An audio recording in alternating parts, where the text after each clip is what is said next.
obrigada. Mais uma discussão rica nós tivemos, né?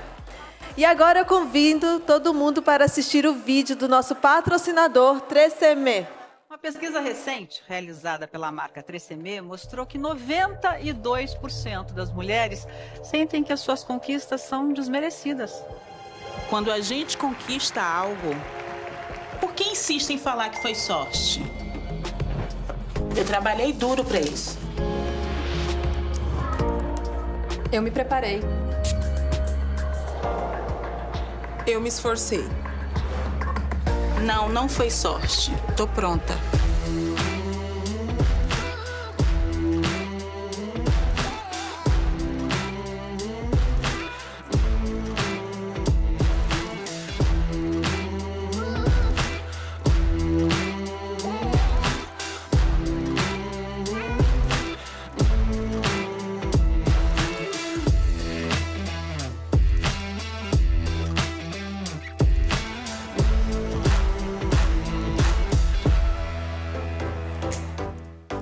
Estamos prontas, né? As recentes renúncias das primeiras ministras da Nova Zelândia e da Escócia chamam a atenção para uma atitude marcadamente feminina, que começa a ganhar espaço também no mundo corporativo, viu? Mulheres, no auge de suas carreiras, resolvem abrir mão das suas posições. Essas decisões trazem como pano de fundo a questão da pressão excessiva e seus impactos na saúde mental. O relatório da Deloitte, Women at Work 2022, a Global Outlook Report, que inclui uma pesquisa com 5.000 mulheres em 10 países, descobriu que o burnout, para a maioria das mulheres, atingiu níveis alarmantes. Neste próximo painel, teremos uma discussão sobre esse cenário e caminhos para que a jornada das mulheres em posições de poder possa agregar elementos mais empáticos e, dessa forma, ser mais perene também. Então, agora eu convido ao palco Andréa Álvares, pensadora independente e fundadora da Camomila. Andréa Cruz, especialista em gestão de carreiras e CEO da Serum Consultoria. Para moderar, eu vou chamar a Cris Guterres, jornalista, apresentadora da TV Cultura.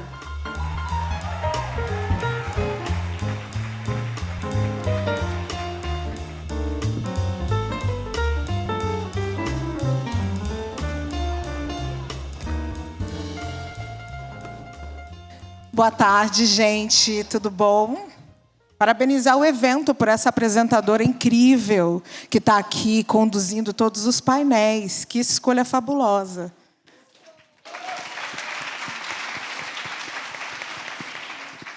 Bom, como ela já disse, eu sou Cris Guterres, sou jornalista. Claro que não perco a oportunidade de fazer meu jabá, então eu estou toda sexta-feira na TV Cultura às 10 da noite, apresentando Estação Livre, e toda terça e sexta, às 14 horas, no Universal UOL, no Sem Filtro.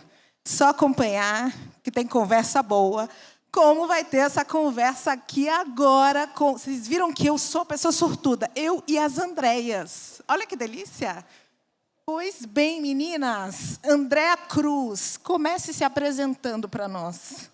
Oi, Cris, boa tarde. Obrigada a todos aí pelo convite, a Regina.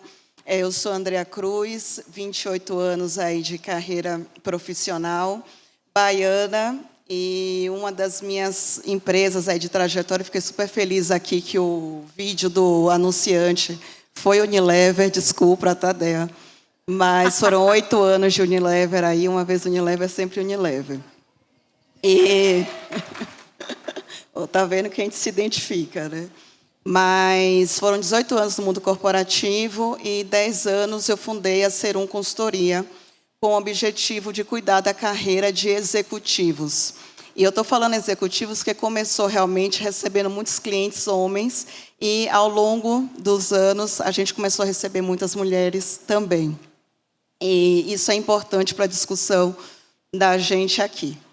Mas vou parar por aqui, que eu sei que está cheia de perguntas aí, passar aqui para a Dea.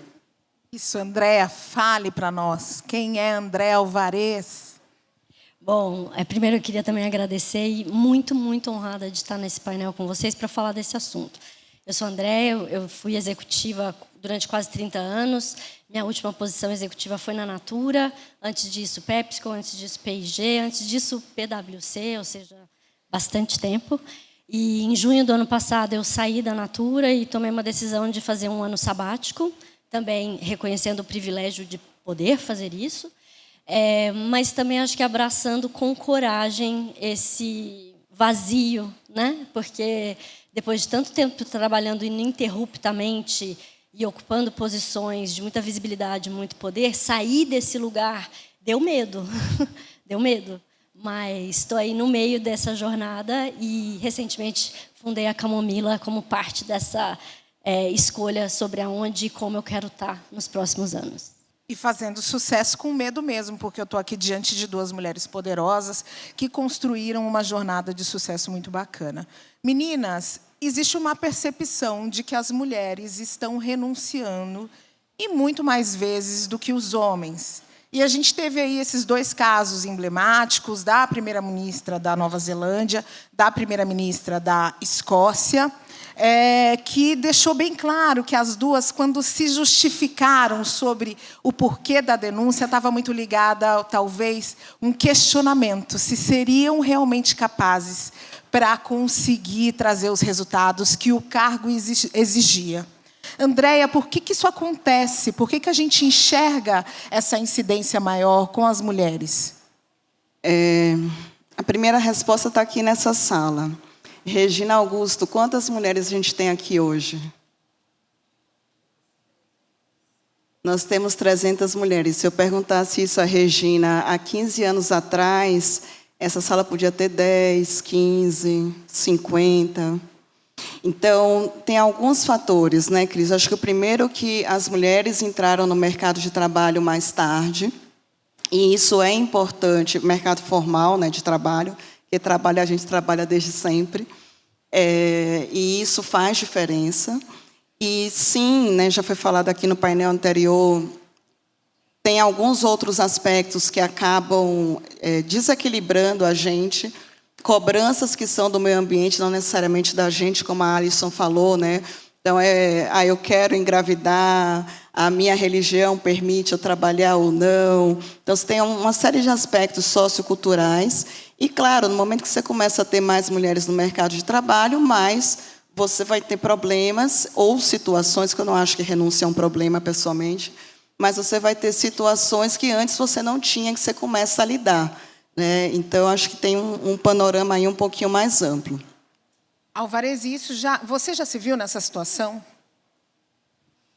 Já me vi nessa situação quando eu tive a minha primeira filha, que a gente até ouviu os dados sobre quando que tem o drop-off, né, das mulheres, geralmente no período... A maternidade, muitas vezes, está associada a essa escolha de renúncia de uma posição executiva que é demandante.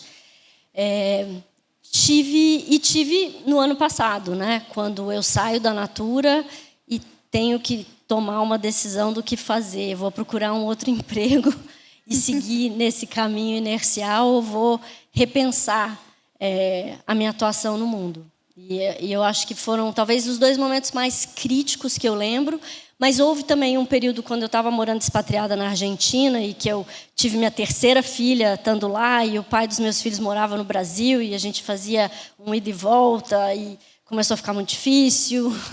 E, num determinado momento, a escolha por voltar para o Brasil foi uma decisão que eu tomei, porque eu entendia que o todo daquela equação não fazia mais sentido, né? Que os custos associados àquela escolha não estavam fechando a equação.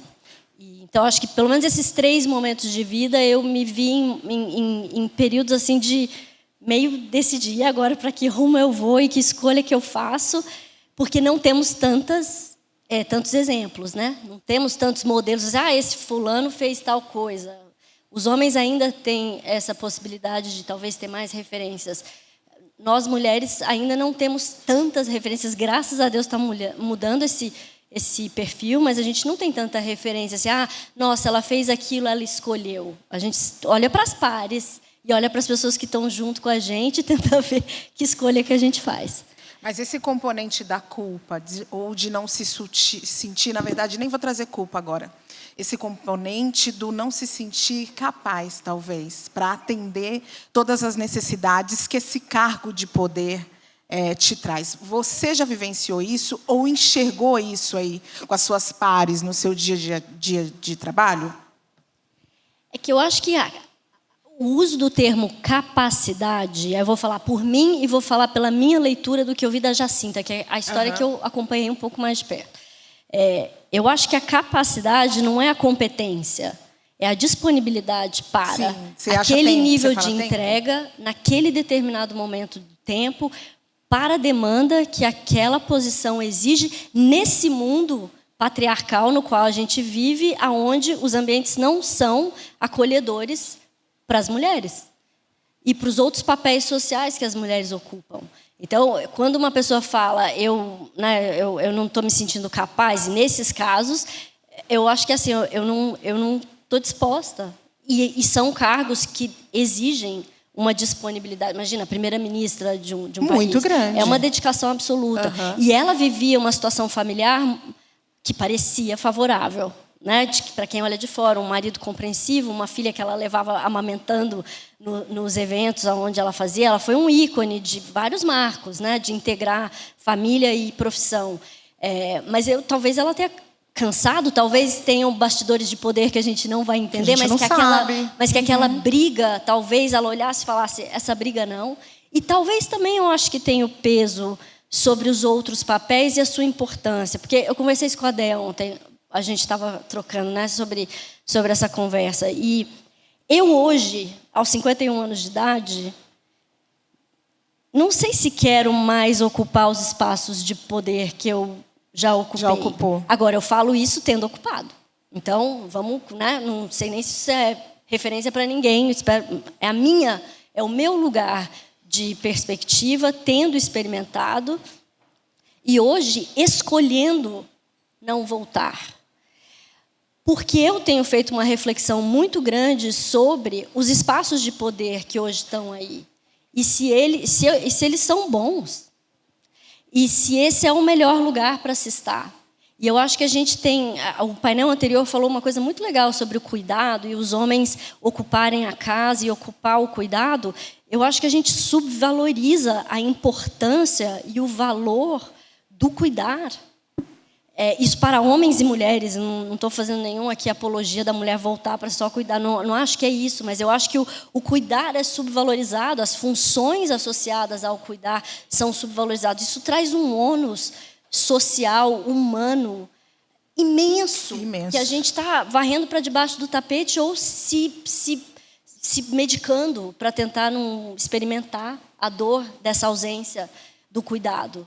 De homens e mulheres, né? Então, eu acho que... Eu vou encerrar porque eu estou me alongando, mas eu acho que existe um mérito na gente questionar aquilo que a gente tanto valorizou e ver se não tem outros lugares para serem valorizados. Existe um mérito imenso nesse questionamento, né?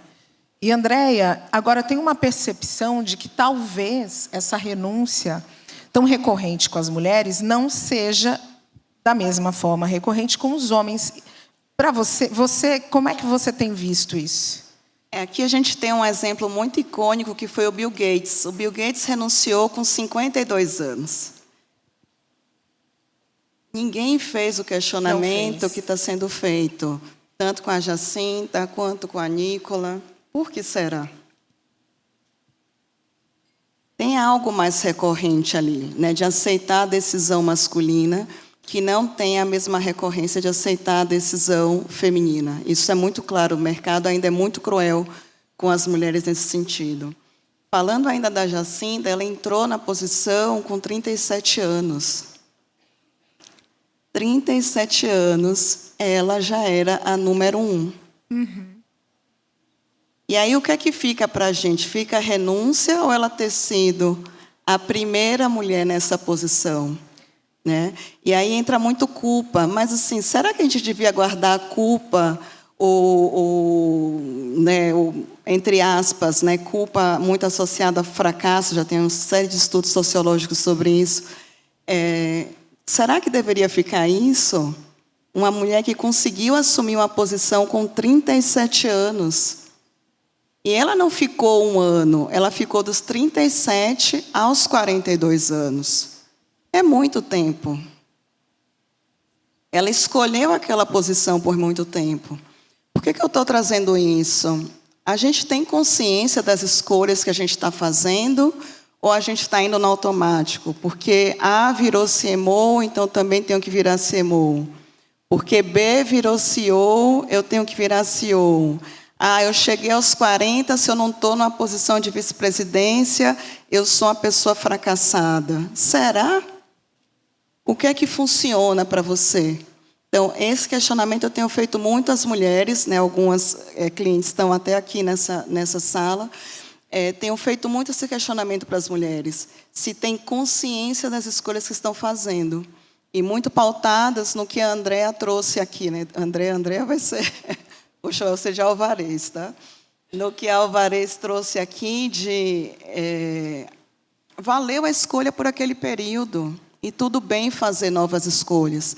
Então, muito mais do que fracasso ou culpa, o quão eu aproveito a escolha que eu estou fazendo hoje e aceitar quando chegou a hora de fazer novas escolhas. E isso é dificílimo para nós mulheres, me incluindo, tá, gente? Isso é dificílimo. Muito, muito difícil. Muito difícil. Eu vivi uma situação dessa há pouco tempo, você me acompanha mais, sabe, em que eu tive que desistir, eu tive que renunciar. E, por muito tempo, eu tive aquela frase básica de que brasileiro não desiste nunca. Então, não desiste, vai e faz. No meio do caminho, o que eu fiz? Atropelei, porque eu não estava sendo persistente, eu estava sendo teimosa. Eu estava atropelando todo e qualquer indicador de resultado negativo que a área de gestão de risco já tinha me falado. E eu lá, não, mas eu sou brasileira, eu não vou desistir. Como é que desiste, Érica? Não desiste. Nunca. E ficava sempre uma ideia de renúncia e desistência como fracasso. Como é que vocês enxergam isso? Será que a gente não pode fazer uma escolha com relação à desistência, que, na verdade, é só um novo caminho, uma nova oportunidade? Esse ponto, Cris, eu vou começar aqui para passar para a Andrea, é extremamente crítico. Então, acho que o primeiro convite que eu queria fazer aqui para a audiência é ressignifiquem suas escolhas. São simplesmente escolhas, não julguem suas escolhas. E a gente faz muito isso. Resolvi sair da agência. Como o mercado vai me ver? Resolvi sair do mundo corporativo. E agora? Alguém vai me chamar? A Regina Augusto vai me chamar para o Human Watch se eu não sou da Natura? Tem aqui um exemplo claro que sim, ela vai chamar. Por que eu estou trazendo isso? E aí eu não sou marqueteira, tá, gente? Os marqueteiros e os publicitários estão aqui. Mas hoje, as carreiras executivas, essa história da gente passar por muitas empresas, nossas marcas individuais, elas estão ficando maiores do que as marcas corporativas. Se apropriem disso e usem isso a seu favor para fazer as escolhas que vocês querem fazer. Temos um exemplo aqui. Ela não está mais na Natura, ela não está mais com aquela assinatura, não é? Que a gente achava que, com certeza, passou isso por sua cabeça, né? Do quão o mercado ia te ver ou não. E, por coincidência, eu vi a hora que ela chegou. E eu não sei se você se deu conta, mas a quantidade de pessoas que vieram te abraçar. E eu trago isso não só para falar dela, para a gente lembrar que a gente é maior do que qualquer empresa. Maior do que o cargo, né, André? Muito maior do que o cargo. E só isso já tira a gente da culpa. E o segundo simplesmente são escolhas. Não tem fracasso, não tem culpa, são novas escolhas. E nada impede que vocês resolvam fazer novas escolhas futuramente. Muitas aqui já fizeram e estão brilhando nas novas escolhas, incluindo você aí com a camomila, né? Quero te ouvir nessa resposta, mas eu quero juntar um componente, porque você falou aí há pouco de um período sabático, que acho que pode estar envolvido com isso. Olha, eu já com as minhas sondagens aqui, ó. Que eu quero fazer igual a ela, né, gente? Eu estou aqui, mas eu estou de olho no que essas duas fazem em vocês aqui, ó. Não sou boba. Não, você falou de um outro caminho, né? E uma das coisas que eu fiz no meu período sabático foi o caminho de Santiago de Compostela, que estava lá no meu sonho, né, de vontade de fazer. E quando que eu ia ter 30 e tantos dias, né, para ficar andando a pé pela Espanha, né? Esses dias eu brinquei que eu conheço a Espanha a pé, minha gente, olha, né? E aí fui fazer o caminho de Santiago e acontecem coisas muito interessantes no caminho de Santiago. Se você é tocado por pessoas e perguntas e coisas que aparecem lá e parece que foram feitas para você ouvir o que precisava ser dito.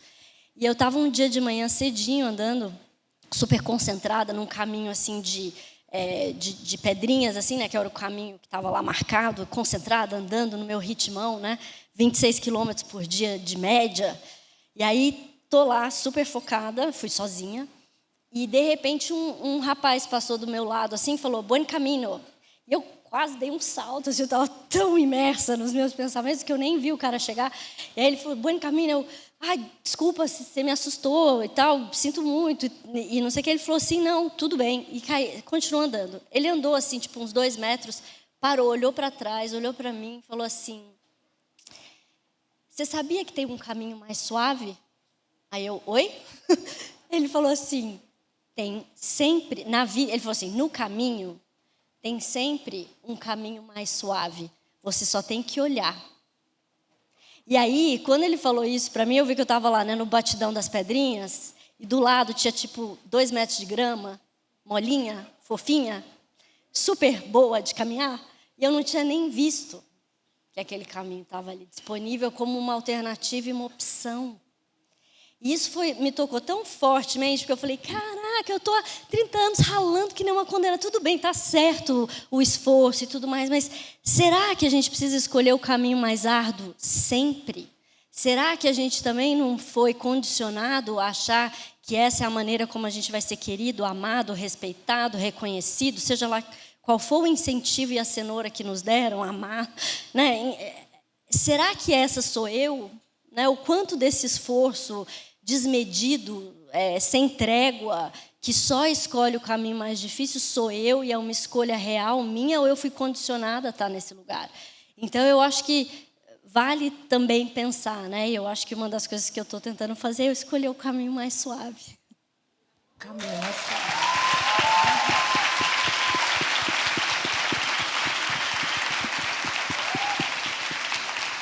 Andréa Cruz, para subir o Monte Everest, teve caminho mais suave? Conta essa história para a gente. Só fazendo um adendo aqui importante. Eu fui até o campo base, tá? O Everest, eu fui até 6.000, 8.000 foi a Areta Duarte, que é brilhante, vale a pena, inclusive, conhecê-la.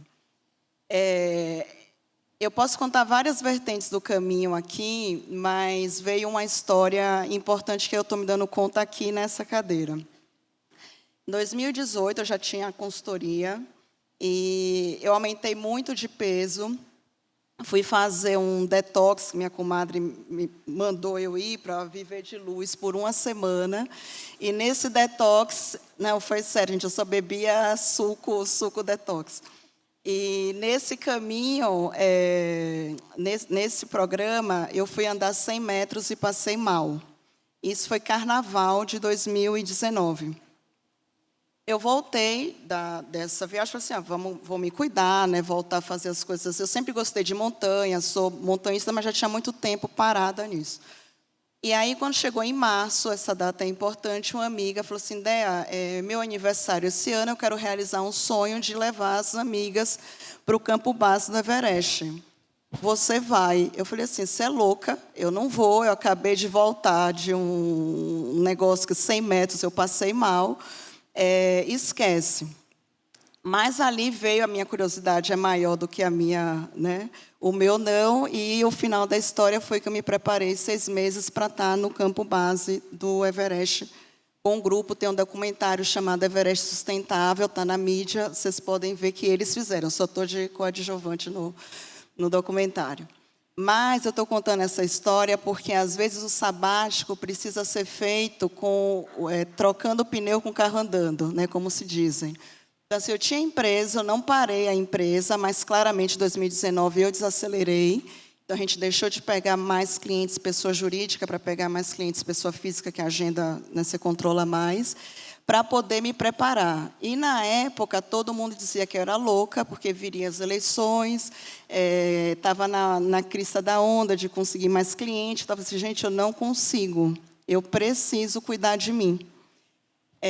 E o Everest me deu um presente, porque depois do Everest, a empresa quadruplicou de tamanho, e sou muito feliz com o que a gente faz, com as marcas que a gente atende. Mas veio muito uma força, que eu acho que é isso que você trouxe aí, que existem caminhos mais fáceis. Se a gente está com pessoas que gostam da gente, se a gente se abre para olhar esses caminhos mais fáceis, né? Então, acho que ficou isso para mim. Ficou perfeita. A gente já está chegando no final. Tem duas perguntas muito importantes que eu quero fazer. Uma que eu acho que é imprescindível, porque, Andréia, a gente já entendeu aqui que a questão de gênero é um agravante quando a gente está falando no ambiente de uma corporação. Mas e a interseccionalidade e a questão de cor? Como é que você se entende nesse ambiente sendo uma mulher negra? A gente hoje atende, a gente tem uma divisão que pesquisa só o que acelera, o que sabota, né, a carreira de mulheres negras. Então, além, obviamente, de eu ser negra, mas olhando a população, a gente tem um grupo de pesquisa para isso. O que é que a gente tem identificado nessas pesquisas? Diferente da mulher não negra, a mulher negra ela não tem a opção da renúncia por sobrevivência. Então, quando ela renuncia, é porque ela já chegou no mais alto nível de estresse, de burnout, de microagressão, que é uma coisa que a gente não falou aqui. Muito das renúncias que acontecem, né, que as mulheres pedem demissão, não são porque elas querem cuidar da vida pessoal, mas porque elas não estão suportando aquele ambiente que elas estão de microagressões. E é importante a gente revisar os ambientes que a gente está e se respeitar, para não deixar que essas microagressões cheguem em situações de assédio moral muito graves, né? Porque essa é a realidade da mulher, da profissional negra. Então, ela vai suportando o assédio, ela vai suportando o cansaço, a exaustão, porque ela não tem a opção, o privilégio da renúncia, que uma mulher não negra tem mais claramente por todo o racismo estrutural que existe no país. Sim, eu te entendo, sei exatamente o que você está falando, vivo isso todos os dias da minha vida, não vou me furtar de falar isso aqui para vocês, porque eu acho que eu, assim como a Andréia, sendo uma mulher negra, na possibilidade de sentar nesse palco e estando diante de uma plateia de maioria de pessoas brancas, pedir a sensibilidade na hora de ouvir. O painel anterior falou de escuta, ouvir as questões que são trazidas, né? Acho que essa é uma possibilidade que a gente tem. Alvarez, nossa última pergunta, que a gente já está ali quase que estourando o tempo. Infelizmente, que eu estou amando essa conversa.